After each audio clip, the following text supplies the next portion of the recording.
सतत जल को प्रयोग में कर सको कि बेटा मुंह पानी वगैरह दो, सिंचाई वगैरह करो। समझ में आ गया आपके सामने। अब क्या है, यूनिट नंबर 4 है कृषि अर्थव्यवस्था। भाई सिर्फ खाद के लिए ना जुगानों की भी बोलियो है, रुपया भी आना चाहिए ना, तो क्या कृषि अर्थव्यवस्था के बारे में पढ़ाएंगे। अर्थशास्त्र के मूल सिद्धांत, तो भाई अर्थशास्त्र का मूल सिद्धांत क्यों मैं बताते सुन थे जाओ खेत में अनाज उत्पादित करियो कर लियो उत्पादित, तो क्या था ना तो अनाज ना बेचने की जरूरत है ना। और घरा को रामू शामू काकू कोई भी आदमी है जो मान लो थे उन्हें क्या उन्हें भाई घर पर आने का खेत हो नहीं, तो वह क्या करिए भाई खेत ने अनाज में खरीदना चाहे, तो जो अनाज बेचना चाहे, समझ में आ गया।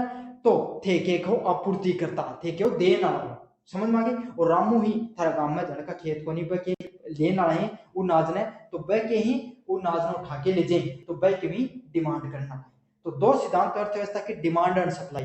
डिमांड क्यों है, उपभोक्ता द्वारा किसी वस्तु को निश्चित मूल्य पर खरीदारी की इच्छा करना। मतलब उपभोग करता है, जो भी कोई उपभोग करता है जो खान पीन के लिए, जो हमारे आप बाजार में जाके सब्जी लेके आओ, बाजार में जाके आप फल लेके आओ, तो आप क्या कर रहे हैं, डिमांड कर रहे हैं, अपना जरूरत है उस चीज की। तो जिसको जरूरत होती है किसी चीज की वो डिमांड करता है, और जिसको जरूरत की चीज पड़ी हुई है वो सप्लाई करे। समझ में आ गया था ना।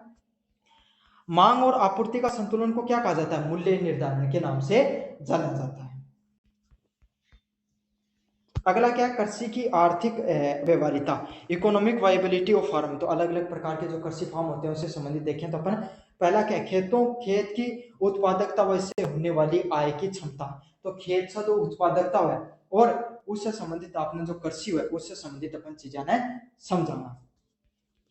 पहला क्या है, भूमि श्रम पूंजी प्रबंधन का कुशल उपयोग में लेना। तो भैया सीधी सीधी बात है, कितनी जमीन है, अब जमीन है 5 बीघा, मजूरिया लगा के काम करा रहे हो, तो पैसा बचा ले कौन बचाओ, बोला जाता नुकसान बचाओ। तो यही है, कितनो श्रम में उपयोग में लेना है, कठी पिसो यूज करना है, कितना आदमी कृषि में चाहिए, हर सब चीजों को प्रबंधन करना के अलावा है आपका सामने कृषि अवैधता के रूप में इकोनॉमिक वायबिलिटी का नाम से जाना जा। नहीं कमाई करोगा 10 रुपए की, खर्चो करोगा 12 रुपए की, तो 2 रुपए का तो घाटा होगा ना, तो 2 ही दिन में फार्म बंद हो जाओगे। अगला क्या, उत्पादकता लागत से अधिक आय होना आवश्यकता है, कि जितनी लागत हो रही है उससे ज्यादा रुपया बचना जरूरी है, उससे ज्यादा आय होनी जरूरी है। अगर नहीं होगी तो किफायती उत्पादन फार्म खोलने को, क्यों, क्योंकि कोई भी चीज है वह आदमी 2 रुपये फायदा के लिए खोले। समझ में आ गई था। अगले क्या, उत्पादन के मूल सिद्धांत। तो कोई भी जो पौधा वगैरह उगा रहे हो उससे संबंधित जो उत्पादन कर रहे हो उसके क्या कुछ मूल सिद्धांत होते हैं, जैसे भूमि श्रम पूंजी और प्रबंधन करना, चारों के चारों क्या प्रमुख घटक है। जैसे जमीन है जो कृषि के लिए जो श्रम कर रहे हो, और पूंजी है जो पैसा और उसका प्रबंधन किस प्रकार से कर रहे हो, यही उत्पादन के 4 प्रमुख घटकों के रूप में उनको जाना जाता है। संसाधनों का उचित उपयोग करके लागत घटती है और लाभ बढ़ता है। तो जो भी थारा संसाधन है उनको अगर सही तरीका से उपयोग में लोगा, समझ में आ गई, तो इससे क्या लागत घटेगी, खर्चों कम होगा और लाभ बढ़ेगा, 2 रुपए की कमाई ज्यादा होगी। समझ में आ गया। तो संसाधनों का उचित उपयोग करके लागत घटती है और लाभ आपका बढ़ता हुआ दिखाई देता है। खर्च करने के उपाय, तो खर्च करने के उपाय क्या हो सकते हैं, पहला जैविक खाद और बीजों का स्थानीय स्तर पर उपयोग करना। तो बीज हो खाद हो उनको क्या स्थानीय स्तर पर उपयोग करना, मतलब जरूरी कोई बहुत तगड़ा तगड़ा स्टैंडर्ड का बीज लेके आओ, घर भी अपने आस पास में कोई खेत में कोई भाई अया कोई जन का बढ़िया नाज जो है बढ़िया लेवल को खेत है नाज को उत्पादन कर जब वो खाद अपन बीज को उपयोग में ले सकना। मशीनरी व सिंचाई साधनों का साझा उपयोग करना। भाई दो थारे घर में दो पिताजी ही, जरूरी थोड़ी है कि उनका घर ट्रैक्टर है तो दोनों आपस में मिलकर उपयोग में ले लियो, या फिर के दो दो सेट पानी का क्यों लिया सिंचाई करना, एक सेट ले आयो और दोनों मिलकर काम कर लियो, यही तो करा आप यहाँ भी कर सका। अगला क्या, कीटनाशक व रासायनिक और उर्वरकों की जगह जैव। तो भाई क्यों यूरिया क्यों डीएपी छिड़कनी, जल घना गोबर की खाद हो जाए। समझ में आ गया भाई, गोबर की खाद अपना कम हो जाए काम पहुंचा लगे तो नहीं सारी क्या जरूरत है यूरिया छिड़कने की। समझ में आ गई। तो यही है, कीटनाशक और रासायनिक उर्वरकों के स्थान पर अपन जैविक खाद का भी उपयोग में ले सकते हैं, इससे क्या अपना कृषि में फायदा हो जाएगा। अगला क्या, आय बढ़ाने के तरीके। तो कैसे कैसे अपन 2 रुपए की ज्यादा कमाई कर सकते, ये बार हम समझागा। पहले क्या, बहुफसली खेती करना और मिश्रित खेती करना। भाई जरूरी क्यों बानो एक साल हमारा सरसों बजा, तो क्यों है बार बार क्यों बावा, तो उत्पादकता कम होगी और बीज में सरसों बांट देख के चढ़वा दियो तो क्या ज्यादा फसल होती दिखाई देगी। मूल्य संवर्धन करना मतलब अचार जैविक खाद उत्पादन करना। तो ऐसा की बीच में खेती करी जा जो 2 रुपया की कमाई ज्यादा है, जै के भाई थे बीच में कोई फसल भाई वो साइड में कपास भी उगा लियो थोड़ा बीघा 2 बीघा तो क्या है यूं दो कपास हूँ या फिर आया की कोई फसल बादी जो दो आजकल मूल्य ज्यादा लाग रहे तो इससे क्या 2 रुपए की कमाई भी ज्यादा हो जाए। प्रत्यक्ष विपणन करना डायरेक्ट मार्केटिंग तो आप के कर सका भाई एक तो आप मंडी में जाके कोई सामान बेचा या आया भी कर सका आप डायरेक्ट ग्राहक ने देता तो या चीज कटे फायदो सब्जी में ज्यादा फायदो देखने में मंडी में जाके अगर सब्जी बेचोगा तो क्या होगा 2 रुपए की कमाई थारा कम होगी पर सस्ता में खरीदेगा और बाई चीज भाई मंडी में बेचोगा तो 5 रुपए किलो टमाटर बिकोगे और वही टमाटर अगर थे घर अगर दे क्या होगा समझ मांगो तो क्या होगा 15 रुपए किलो बेचोगे तो 10 रुपए का नुकसान बचेगा तो क्या कर सको डायरेक्ट जो प्रत्यक्ष विपणन भी कर सको डायरेक्ट मार्केटिंग भी कर सको इससे 2 रुपया ज्यादा फायदो देखने में मिलेगा थारा। अगला क्या फसल बीमा व सहकारी विपणन तो कदे भाई बारिश होगी कदे ज्यादा मतलब ओला पड़गा नुकसान होगा तो क्या कर सको बीमा करा सको ताकि जो थारे एक साल फसल नहीं हो तो बीमा मिल जा 2 रुपए को थाने फायदो जाए। अगला क्या उत्पादन लागत प्रणाली तो उत्पादन लागत क्या है कॉस्ट ऑफ प्रोडक्शन सिस्टम कितना कॉस्ट ऑफ प्रोडक्शन कितना रुपए की लागत हो रही है उससे संबंधित अपन देखेंगे।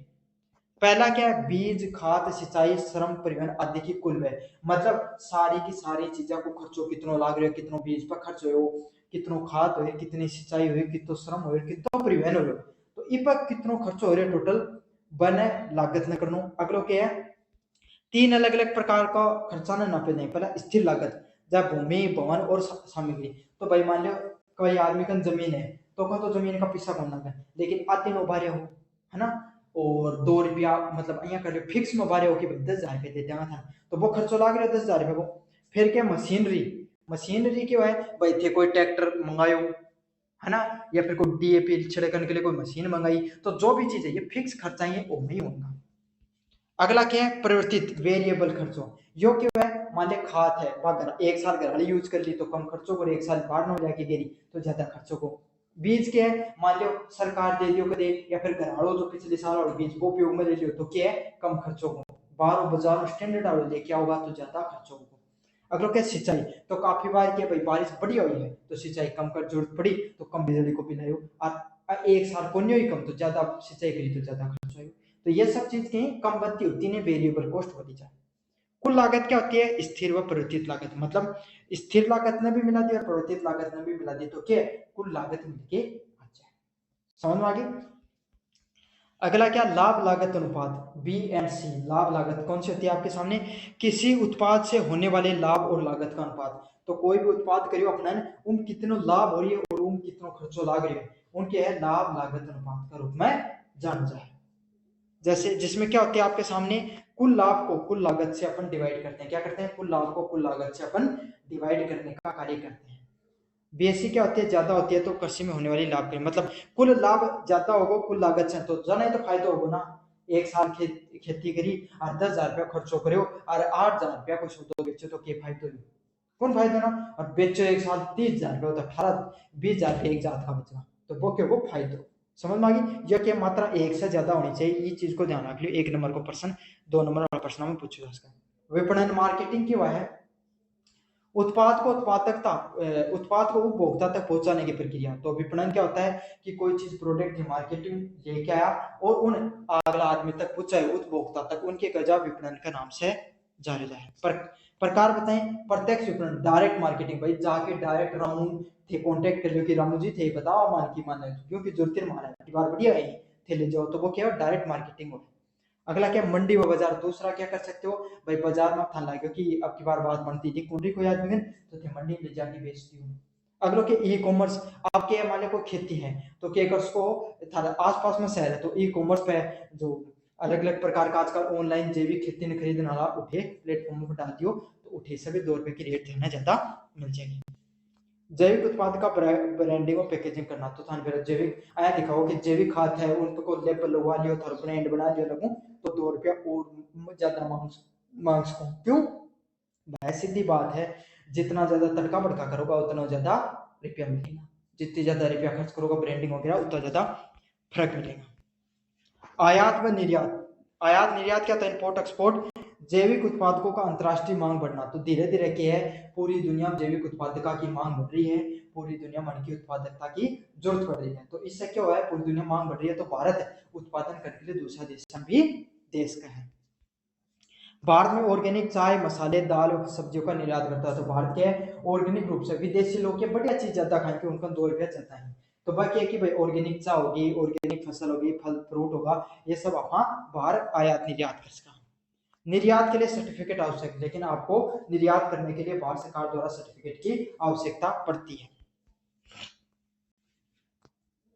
अगला क्या है, प्रोत्साहन की नीतियां। तो किस किस प्रकार की नीतियां अपनाती है सरकार? जैविक कृषि, जैविक परियोजना। तो एनपीओपी में था, एनपीओ पता है ना, राष्ट्रीय राष्ट्रीय जैविक नेशनल जो कृषि परियोजना है, वह परंपरागत कृषि विकास योजना, जो पहले का टाइम की जो परंपरागत रूप से जो कृषि ने विकास खंड जो परियोजना बनाई जब, और जैविक मशीनें राज्यों के लिए विशेष योजनाओं का उपयोग कर सकते हो। सरकार द्वारा सब्सिडी, परीक्षण व बाजार में सुविधा के लिए आप क्या करते हो, नीतियों का और प्रोत्साहनों का उपयोग में ले सकते हो। अगला क्या, खेत का निरीक्षण करना और प्रमाणन करना। तो खेत को निरीक्षण और प्रमाणन करने के लिए ठीक है फार्म इंस्पेक्शन और कृषकों। जैविक उत्पाद के निर्यात और विपणन हेतु प्रमाणन आवश्यक। तो क्या होता है, जैविक जो भी कोई प्रोडक्ट उत्पादित कर रहे हो, तो एक लिए क्या कर रहे हो था उन बेचने के लिए, आयात निर्यात करने के लिए क्या एक सर्टिफिकेट की जरूरत पड़े है। अगलों के एजेंसियां जैसे एनपीईडीए, एनपीओपी, पीजे इंडिया जैसी कुछ संस्थाएं होती हैं जो क्या करती हैं, खेत में आपको फार्म इंस्पेक्शन और सर्टिफिकेट देने का कार्य करती है। प्रक्रिया में क्या कर सकते हो, खेती का पंजीकरण। तो खेत है उनके सर्टिफाइड बनवा दो, खेत ने पंजीकृत कर दियो। खेत का निरीक्षण करवा सकते हो, कोई भी अधिकारी है वो खेत का निरीक्षण करके बता सकता है, कृषि अधिकारी, कि कहाँ आपको अपने जैविक खेती में बढ़ावा देने के लिए क्या क्या और इंप्रूवमेंट कर सकते हो। अगला क्या है, मृदा जल और उत्पादन परीक्षण कर सकते हो। तो आप क्या कर सकते हो, मृदा जो थारी मिट्टी है, पानी है, और उत्पादन परीक्षण को कार्य कर सको। अगला क्या है, प्रमाण पत्र सर्टिफिकेट जारी करो जा सका है। फ्लो चार्ट की बात करें अपन, मांग व आपूर्ति, उत्पादन सिद्धांत हो गया, खर्चे में कमी कर सकते हो। अगला क्या है, आय वृद्धि का उपयोग कर सकते हो, जैसे लागत व लाभ का विश्लेषण कर सकते हो। विपणन, घरेलू निर्यात, सरकारी नीतियों, प्रोत्साहन व मांग डिमांड से आप कर सकते हो। तो ये आपके सामने कुल प्रकार का जो ऑर्गेनिक फार्म का जो काफी लंबा चौड़ा पेपर है, काफी हार्ड पेपर है, लेकिन भाई बात है मोचरकन पढ़ोगा तो वह कोई चीज हार्ड बनी आराम से समझा दी, ऐसे समझा दी कि इंग्लिश बोलनी घड़िया है मन आगे इंग्लिश में भी पढ़ाऊंगा, लेकिन अब भी समझो मारवाड़ी में। ठीक है, प्रोडक्ट खरीदना तो क्लिक कर लियो और टेलीग्राम पर पीडीएफ मिल जाएगी।